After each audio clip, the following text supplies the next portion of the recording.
Hey everybody, it is Nina, and tonight I wanted to talk about some things you should not do to connect with your clients.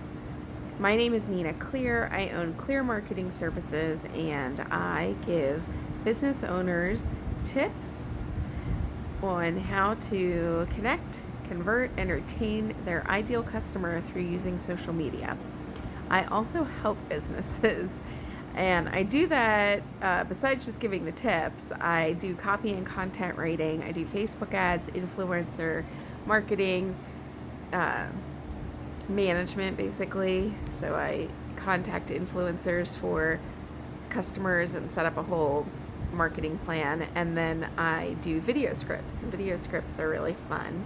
And I have had great success for clients with them in that they have organically, so without paid ads, been able to build very big customer bases, or not even really big ones, but enough that people are calling every day from seeing their videos, and that's awesome. So I recently got a new client. He is an immigration attorney in New Jersey, and he has an amazing amount of content. He has been doing radio shows for I don't know, over a year. He's been doing a 30-minute radio show, and he writes the scripts for his radio show. Now, with his radio show, he also does it as a live video. That's a great idea. Yay, use your content the way that, in as many places as you can. I often will record these videos, and then I also record almost a similar video, the same topic, put it on IGTV, which is a channel that IG has, Instagram has, and then I also upload it to YouTube. And I always forget to upload it to YouTube, but I'm trying to remember. Okay, so that's awesome that he does that. He has been doing his videos in Spanish for over a year. He just started doing them in Spanish and English, and that's how I found him. Now, he is really proud of his writing skills, and he doesn't want help with his scripts, but he desperately needs help with his scripts. So I am doing some title and descriptions for his videos. In doing that, in the last 2 weeks, I've already increased, he has increased his YouTube channel, jointly together. So he has another guy who's doing stuff for his Spanish speaking. So I can't say I'm doing it all, but he's gotten 25 or so new YouTube followers, or subscribers, as my son would say, and all of his videos have gotten more views. Only like 30 to 50, which is pretty low, but this is just starting out to change it. So I'm thinking, in 2 weeks, that's a pretty good return on investment. Because if it keeps growing, the more it grows, the more it gets seen organically without any ads. So he's not putting any ads in, it's growing. So I've been watching his videos, and I saw one last week, and he had done an interview with a TV station. And he was giving 5 tips on what not to do to not be deported. Okay, great. People want to know that. People are worried about deportation. Except, he gave these 4 tips, and then he gave, this random thing. And I was like, what?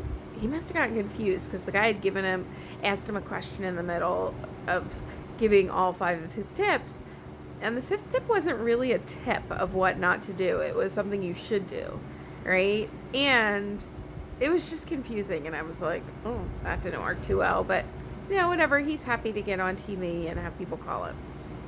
So then I was watching another video today, and the other video had the same thing, 5 things to not do to avoid deportation, which is kind of confusing, right? So how to not be deported.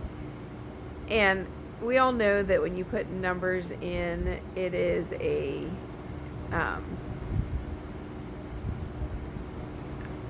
helps people like numbers in titles and to click on things. So you want to know what to put in your titles. The best thing is either how to or start it with a number. Okay, so 5 tips.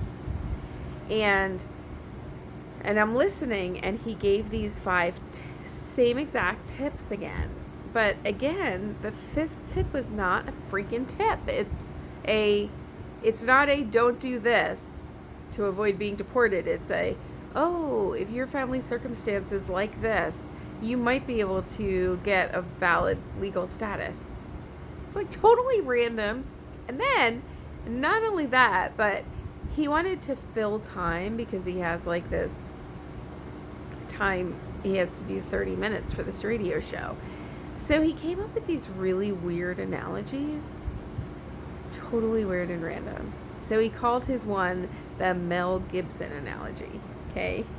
And it was don't drink and drive and get stopped for a DUI. Yeah, do you know when that happened with Mel Gibson? Freaking 2006. It is 2019.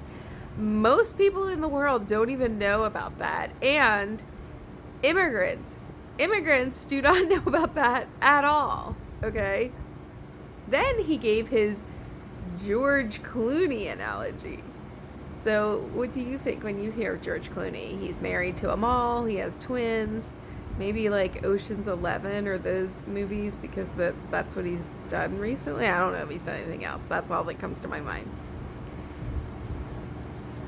Right? He was referring to somebody having a special needs child and needing a doctor. From when George Clooney was on ER. Do you know when the last time that was? The year 2000. 19 years ago. Okay? Do not make analogies to things from almost 2 decades ago. That's ridiculous. Like, people aren't going to get it, especially if you're not from this country. His ideal customer is people who are trying to get to this country or have lived in this country for a short time and are trying to get a legal status, their green card, their citizenship.